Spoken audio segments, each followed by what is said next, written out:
جی صورتحال یقیناً جی خان میں آپ سمیٹ رہے ہیں سیاسی طور پر انتخابات کی شاید آپ کو بھی آمد محسوس ہو رہی ہے.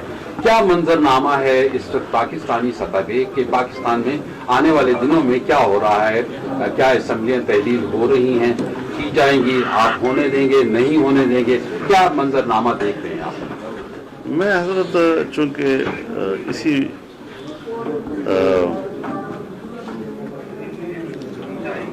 میدان کا ایک مسافر ہوں اور یہ جو استعفے یہ محض بلیک میلنگ کا ایک حصہ ہے اور ملک میں سیاسی عدم استحکام,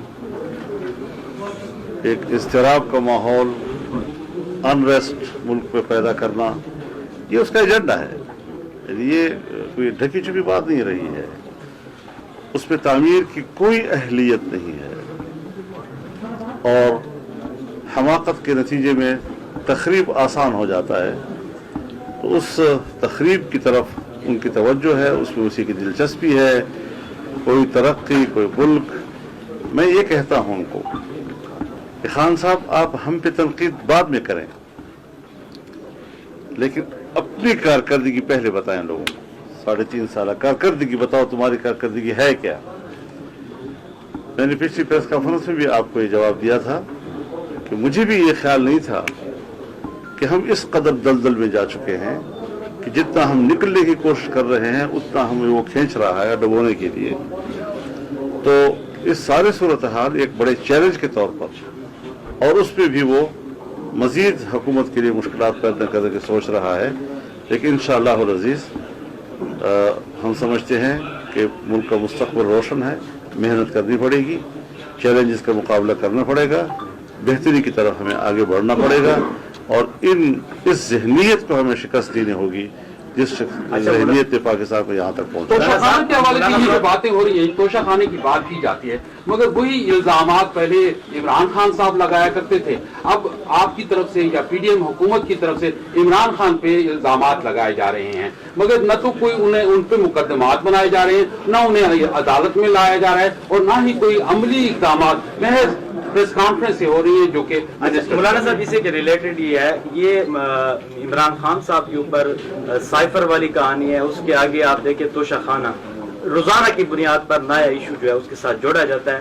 تو خان صاحب کی شخصیت کے ساتھ جو ہے وہ چپکتا نہیں ہے, کچھ ٹائم رہتا ہے پھر ختم ہو جاتا ہے. جس طرح پی ڈی ایم کی جماعتیں ہیں ان کے ساتھ جس قسم کے صورتحال بنتی ہے تو ان کے ساتھ یہ سیاسی طور پر ٹچ ہو جاتا ہے. تھوڑا سا یہ بتائیں. 1.5 کروڑ فیک آئی ڈیز ہیں جسے آپ جیسے نوجوان چلا رہے ہوتے ہیں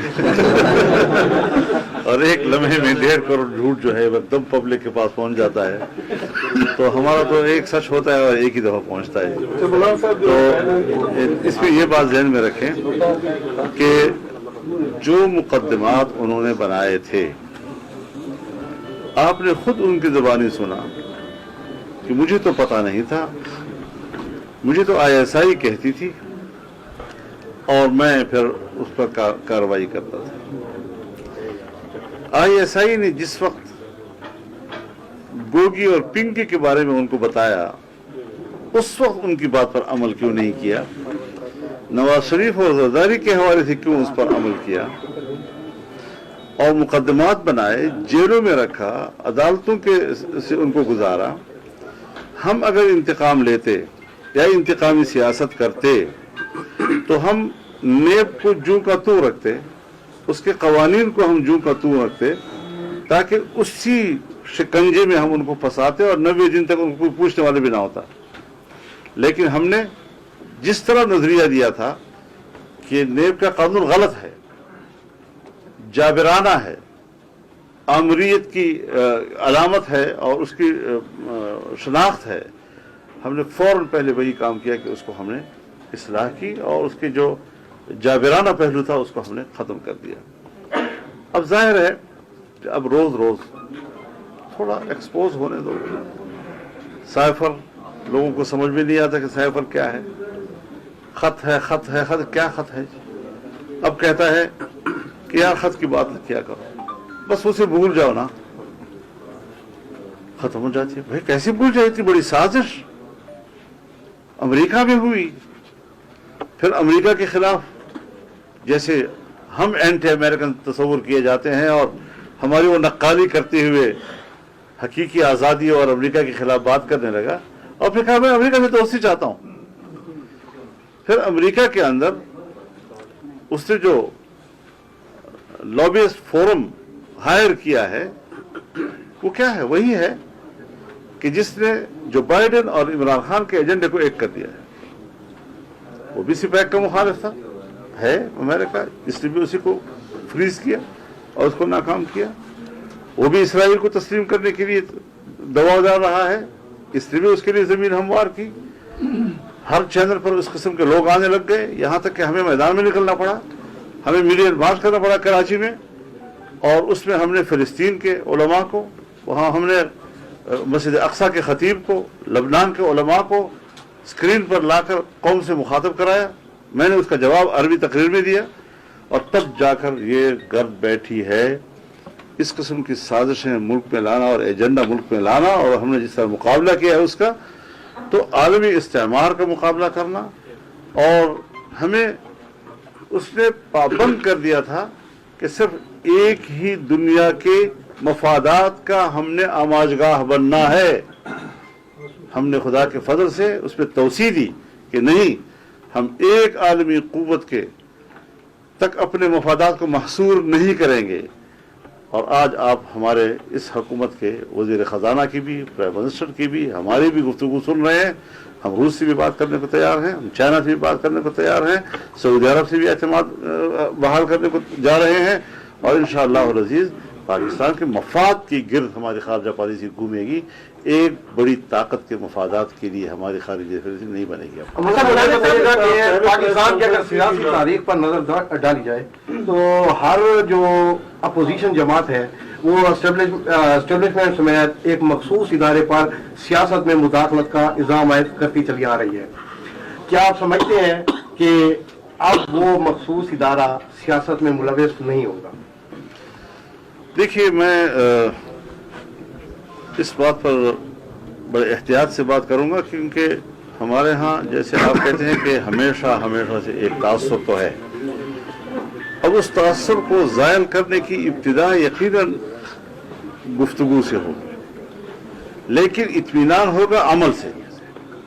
جب تک عملی طور پر ان کی پالیسیاں ایسی نظر آ جائیں گی, اور جیسے کہ رفتہ رفتہ نظر آ بھی رہی ہے, اور ہر چیز تدریجی طور پر ہی ہوتی ہے, تو اگر انہوں نے ایک آئیڈیا دے دیا ہے اور اس آئیڈیا کے تحت وہ تدریجی طور پر اپنے پیشہ ورانہ ذمہ داریوں تک خود کو محدود کرتے ہیں, تو ہم کو ویلکم کہیں گے جی, ہم اس کو آگے بڑھائیں گے.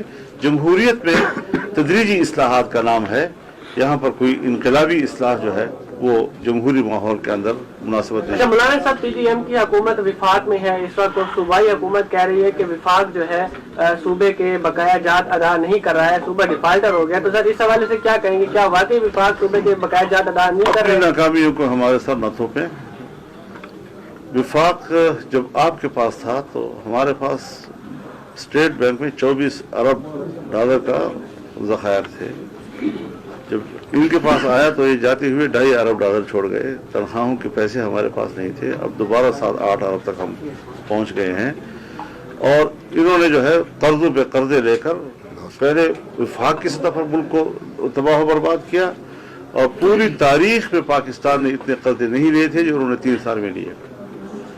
اب MMA کے زمانے کے قرضے آپ دیکھ لیں, اس کے بعد ANP کی حکومت آئی, اس کے قرضے دیکھ لیں, اور پھر اس کے بعد آپ ان کی 3 سالوں میں 7 سالوں میں جو قرضے لیے ہیں وہ دیکھ لیں.